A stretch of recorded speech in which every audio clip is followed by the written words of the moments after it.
श्री रामचरितमानस के बालकांड में गोस्वामी जी लिखते हैं कि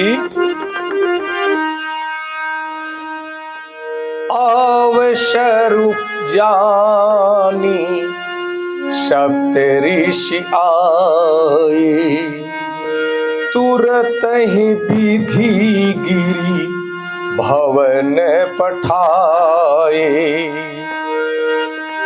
प्रथम गए जहाँ रही भवानी, प्रथम गए जहाँ रही भवानी, बोले मधुरे बचन छल सानी, बोले मधुरे बचन सन सानी।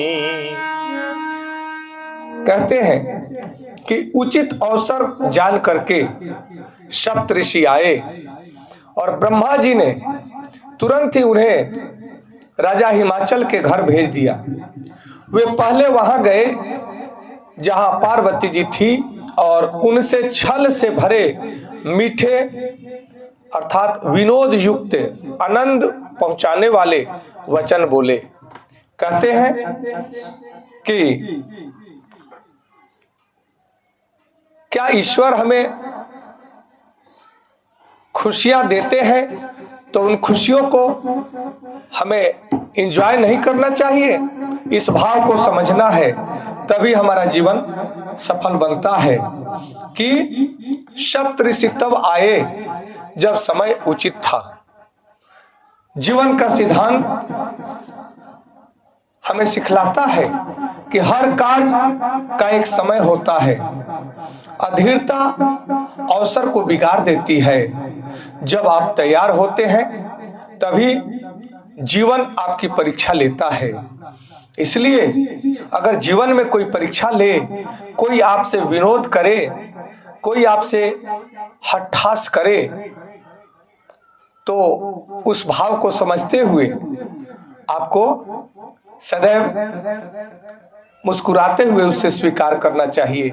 जैसा कि यहाँ पे सप्त ऋषि माता पार्वती जी के पास जाते हैं और छल से भरे मीठे मीठे विनोद करते हैं, आनंद ले रहे हैं, और माता पार्वती जी मुस्कुराते हुए उन्हें जवाब भी दे रही हैं। इसलिए इस बात को समझने की आवश्यकता है कि कहते हैं कि मधुर वचन छल सानी, अर्थात वचन मीठे थे पर उद्देश्य परीक्षा लेना था।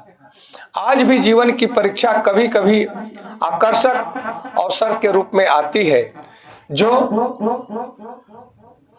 हमें विचलित भी करती है और हमारे जीवन को धन्य बनाने के लिए आती है। हमें इस भाव को समझना है। जैसे गलत संगति, त्वरित सफलता का लालच, तुरंत सफलता पाने की लालच, और हमारे सिद्धांतों को समझौता कराती है। इस बात को समझने की आवश्यकता है। यही अधिक मधुर वचन है। इस भाव को समझने की आवश्यकता है कि हमारा जीवन कैसे बेहतर बने, हम गलत संगति से कैसे निकले, ये हमें समझने की आवश्यकता है। इस बात से समझ करके हम अपने जीवन को श्रेष्ठ बना सकते हैं। जैसे कि सप्त ऋषि आकर के माता पार्वती जी को ठगने का प्रयास करते हैं, परंतु माता पार्वती जी की अडिग संकल्प उनकी शक्ति है। पार्वती जी का तप अडिग था।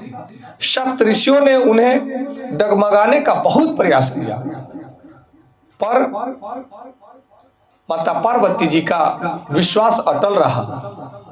जब आपका लक्ष्य स्पष्ट और पवित्र हो तो कोई भी भ्रम आपको विचलित नहीं कर सके और नहीं कर सकता है।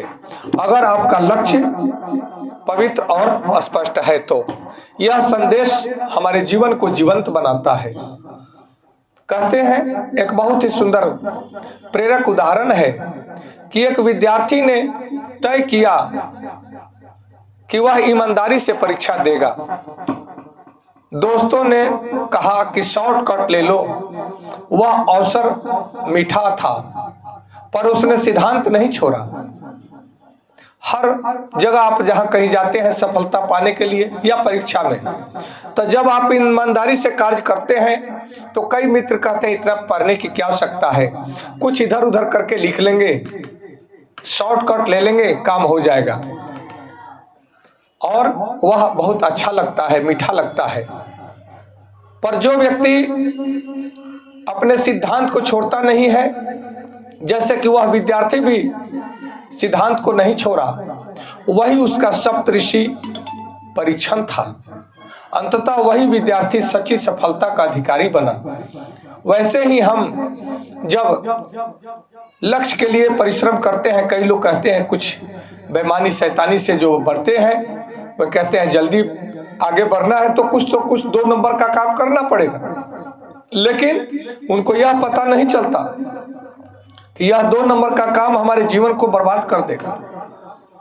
और जो ईमानदारी से चलता है वह धीरे चलता है, देर से पहुंचता है, परंतु उसकी सफलता आध्यात्मिक सफलता होती है। ईश्वर से युक्त सफलता उसे जीवन को आनंद देता है, और शॉर्टकट से पाई सफलता जीवन को आनंदित नहीं करता। यह गहरा आध्यात्मिक संदेश है कि जीवन में हर बड़ी उपलब्धि से पहले एक अंतिम परीक्षा ली जाती है। वही परीक्षा तय करती है कि आप केवल इच्छुक हैं या वास्तव में उसके योग्य हैं। यह ब्रह्मांडीय शक्ति सिद्धांत की परीक्षा है, यह परमेश्वर की परीक्षा है। माता पार्वती जी की तरह ही यदि आपका तप, आपका विश्वास और आपका प्रेम अटल है तो सफलता आपको निश्चित ही मिलेगी।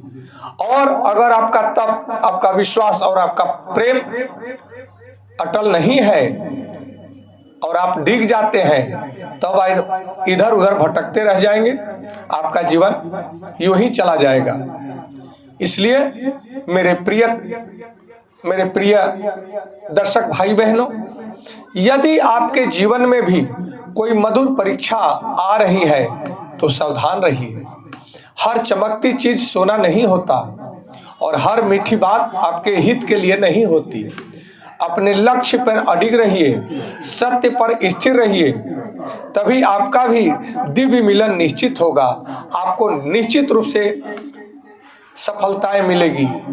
परंतु अगर आप मधुर बातें सुन करके, मीठी बातें सुन करके आप अपने लक्ष्य से डिग गए और हाँ में हाँ मिलाने लगे, तब आप अपने लक्ष्य को नहीं प्राप्त कर पाएंगे। इसलिए सच्चे साधक की पहचान उसकी अंतिम परीक्षा में होती है। आप भी सच्चे साधक बनकर के अपने जीवन को जिए, यही हम सबका परम आकांक्षा है और परम कर्तव्य है। यह चौपाई हमें सिखलाती है कि हम अपने जीवन को माता पार्वती जी की तरह अडिग बनाएं, प्रेम पूर्ण बनाएं और विश्वास के साथ में अपने इष्ट देव में आस्था रखें। हमारा कल्याण निश्चित है। हर हर महादेव। जय माता पार्वती जी की, जय श्री राम।